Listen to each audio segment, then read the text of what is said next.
Hello friends, मैं प्रज्ञा की पाठशाला में एक बार फिर आपका बहुत बहुत स्वागत करती हूँ। फ्रेंड्स, हम मानव का स्वभाव होता है आलोचना करना। हमें मौका मिला नहीं कि हम किसी की भी आलोचना करना शुरू कर देते हैं, चाहे वह प्रकृति ही क्यों ना हो।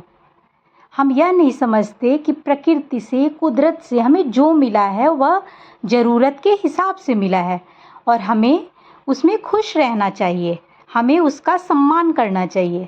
पर यह बात हम बिल्कुल नहीं समझते।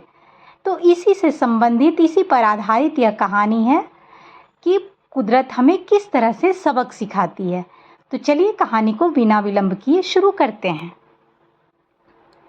दो लड़के बाग में खेल रहे थे। तभी उन्होंने एक पेड़ पर जामुन लगे देखे। उनके मुंह में पानी भर आया। वे जामुन खाना चाहते थे, लेकिन पेड़ बहुत ऊंचा था।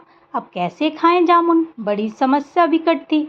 तभी उनमें से एक लड़का बोला, कभी कभी प्रकृति भी अन्याय करती है। अब देखो ना, जामुन जैसा छोटा सा फल इतनी ऊंचाई पर और इतने बड़े पेड़ पर लगता है, वही बड़े बड़े खरबूजे बेल से लटके जमीन पर पड़े रहते हैं।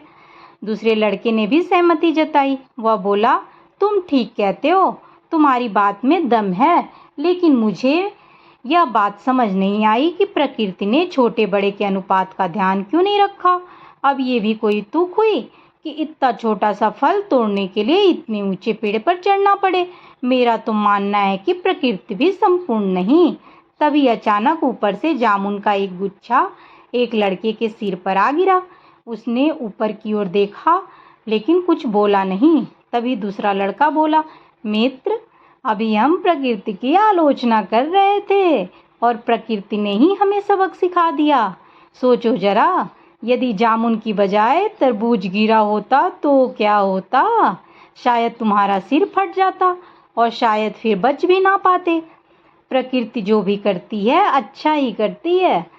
वह लड़का बोला जिसके सिर पर जामुन का गुच्छा गिरा था।